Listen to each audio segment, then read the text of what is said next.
शासनादेश के अकॉर्डिंग जो उनके अधिकार हैं, जो उनके उत्तरदायित्व हैं, वो जब तक पूरे नहीं हो जाते हैं तब तक हमारी ये लड़ाई जारी रहेगी। और संगठन के पदाधिकारियों के साथ मशविरा करने के बाद हम फाइनल डिसीजन लेंगे।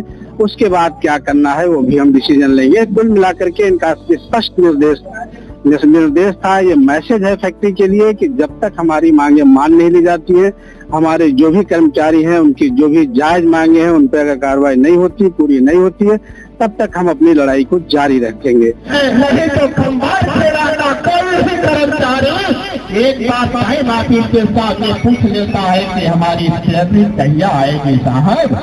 कहते हैं इंतजार करो, कल स्वागत कल आ जाएंगे, कल जिस कर्मचारी का अधिकार नहीं है कि 3 साल 6 साल में प्रमोशन हो, जिस कर्मचारी का अधिकार नहीं है उसको बोनस मिले।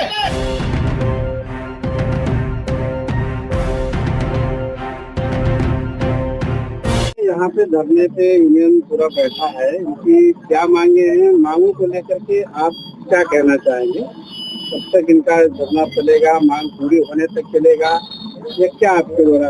ऐसा है, हमने एक नोटिस एक बल्कि सरकार को दी है, श्रम विभाग को दी है और इस बात के लिए दी है कि उत्तर प्रदेश सरकार ने चीनी मिल के कर्मचारियों के वेज रिवीजन संबंधी और इनकी सेवा शर्तों को संबंध में एक नोटिफिकेशन, एक राजाज्ञा जारी की है। गजट है वो, उसके परिपालन की, उस जियो का पालन किया जाए, उस जियो के अनुसार कर्मचारियों को जो मिलना चाहिए, जो सुविधा, जो तनख्वाह, जो तरक्की, वो सब दिया जाना चाहिए। इसी तरह से इनकी सेवा नियमावली है, इनकी सेवा शर्तों को कि परमानेंट कौन होगा, कैजुअल कौन होगा, टेम्परेरी कौन होगा, सीजनल कौन होगा, परमानेंट सीजनल कौन होगा, ये इसके कानून में व्याख्या की गई है, व्यवस्था है और उसके अनुसार संचालित करना चाहिए।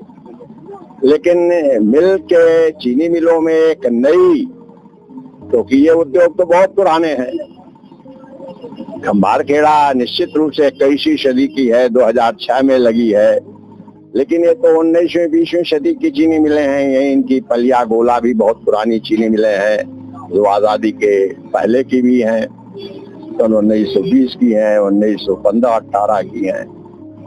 तो एक नई संस्कृति, कार्य संस्कृति लोगों ने पैदा कर दी है। वर्कर में डिवाइड एंड रूल, रेगुलर काम को आउटसोर्स के माध्यम से कराते हैं और ये कहते हैं इससे हमारा कोई मतलब नहीं, तो ठेकेदार के आदमी है, काम वो मिल का करते हैं, रेगुलर का काम करते हैं, लेकिन ये कह देते हैं ठेकेदार का आदमी है। और इमीडिएट अभी हमने पीछे भी नोटिस दी थी और उस समय इन्होंने लिख के दिया था कि हम दो पक्षीय वार्ता करके समस्याओं को हल निकालना चाहते हैं। हमने सरकार को भी नोटिस दे रखी है।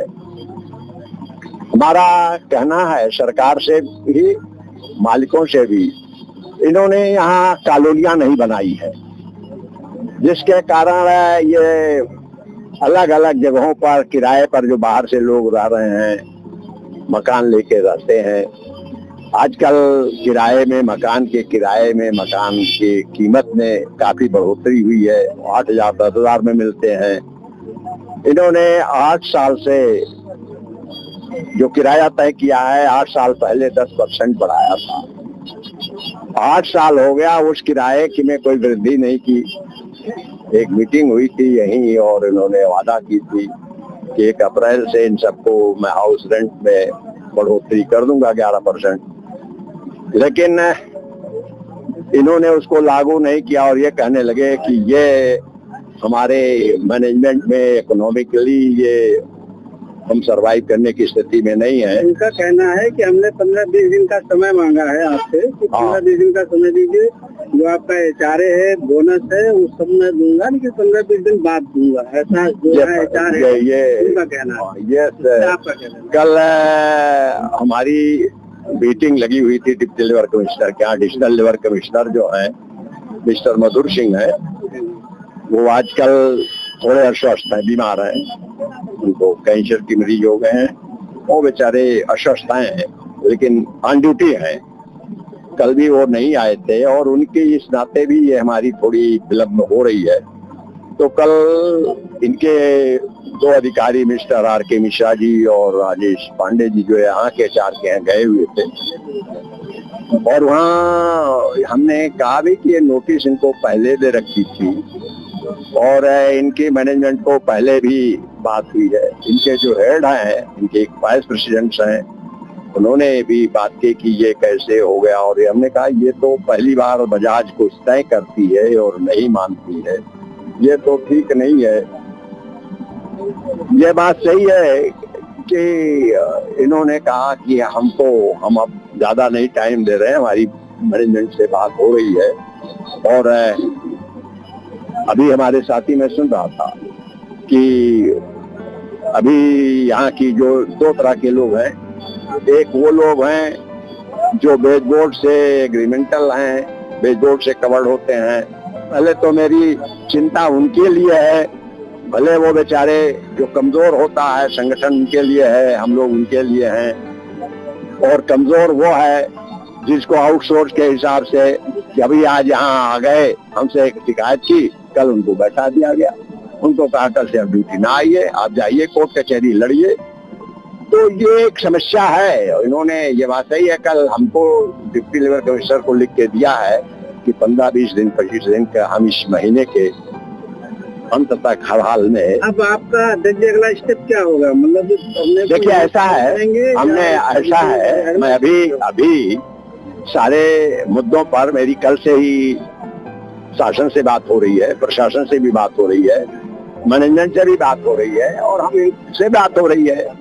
मैं आया हूँ इनके बीच में, और ये कल से मामला चूंकि आज से बैठना था, और मैं इन सबको बधाई दूंगा कि आज अपने कार्यक्रम के हिसाब से ये धरने पर यहाँ बैठे हुए हैं अपने। और ये कोई एकाएक नहीं बैठे हैं, हमने पहले से नोटिस दे रखी है, सूचनाएं दे रखी है, और ये इनको मालूम था। लेकिन ये बात सही है, उनको ये एहसास नहीं था कि शायद खंभारखेड़ा में इतनी अच्छी एकता हो। और ये धरना आज स्थगित होगा या जितित रहेगा? ऐसा है, ये अभी तो मैं आया हूँ, मैं सारे पहलुओं पर बात करके, क्योंकि हमने अभी अस्थायी रूप से कोई हड़ताल, काम बंद करने, क्या प्रोडक्शन जो मिल का काम है रोकने का कोई निर्णय नहीं लिया था, पहले भी नहीं लिया है। और ना हमारा ये मकसद है, नंबर एक, हम हड़ताल नहीं चाहते, हम काम नहीं बंद करना है, हम मिल की पहिया बंद हो जाए, धुआं ना निकले, ये भी मेरा मकसद नहीं है। हाँ, लेकिन हम काम करते रहे और हमारी मजदूरी ना मिले, हमारे जो सुविधा है वो ना मिले, है ना, तो ऐसे फिर उस खेत से क्या फायदा जिस खेत से हमें अनाज का मोशर ही ना हो। तो अगर मिल का चिमनी चलती है, मिल चलती है, उसमें हमारा खून पसीना लगा है, तो हमें हमारा अधिकार भी मिलना चाहिए, जो मैनेजमेंट खीला हवाली करते हुए चली आ रही है। ये इन्होंने, हम ये सब जो करते हैं आंदोलन या धरना या प्रदर्शन, हम इनसे भी बात अभी किए नहीं, अभी बात करेंगे, है ना, तभी कोई बात करने के बाद ही कुछ बता सकते हैं। हमारा मकसद केवल ये बताना है अपने को कि आप जो कर रहे हैं वो संतुष्ट नहीं है, और अगर ये आप करते रहेंगे और हमारी बात ही नहीं सुनेंगे, तो फिर हम यहाँ बधुआ मजदूर नहीं है, हम यहाँ कोई गुलामी करने नहीं आए हैं, हम स्वतंत्र देश के नागरिक हैं, नियम है, कानून है। अगर आप कानून का पालन नहीं करेंगे तो इस कानून के पालन कराने के लिए हमें जो भी कुछ करना होगा वो करेंगे। आप देख रहे हैं, हुआ धरना प्रदर्शन 5 मिनट का भी होता है, 5 घंटे का भी था, 10 मिनट का हमने प्रदर्शन, हमने अपनी एकता जो दिखानी थी वो दिखाई कि हम एक हैं। हमारी इस अटूट एकता बनी रहे, ये हमारी पहली कोशिश होगी। मांग तो नंबर 2 पर है, मांग तो हमारी हम सब एक हो जाएं तो हम सरकार बदल देंगे, ये क्या है? यही तो दिक्कत है इस देश में। हम 15 करोड़ तो असंगठित मजदूर है, सब मजदूरें तो हैं, वो चाहे जिस रूप में काम कर रहा हो, कोई कारखाने में काम कर रहा है, कोई सड़क पर काम कर रहा है, कोई खेत में काम कर रहा है, कोई यहाँ काम कर रहा है, कोई वहाँ काम, तो मेहनत तो कर रहे हैं। और यही तो दुर्भाग्य है कि हमको बांट करके और ये लोग मौज कर रहे हैं। तो उस पर विचार करेंगे हमें क्या करना होगा जो हमारे हित में, मजदूर के हित में होगा, जिससे वो काम, हम यहाँ नौकरी भी अपने हित के लिए आए हैं, अपने बच्चों के लिए, अपने पालन पोषण करने के लिए आए हैं। हम यहाँ लड़ाई कर रहे तो है, यहाँ तो काम कर रहे हैं और काम के बदले में हमें मजदूरी चाहिए। हाँ, तो ये उमाशंकर मिश्रा जी थे जो इस संगठन के जिलाध्यक्ष और संरक्षक भी हैं। इन्होंने साफ शब्दों में कहा कि हम जब हमारे मजदूर, हमारे जो कर्मचारी हैं, अगर मिल के लिए, फैक्ट्री के लिए खून पसीना बहाते हैं और मेहनत करते हैं तो अपने हक और अधिकार की लड़ाई भी आखिरी सांस तक लड़ेंगे जब तक उनकी मांगे पूरी नहीं हो जाती है। आप देख रहे हैं आज का भारत, तो मैं हूं अनिल सिंह राणा। नमस्कार।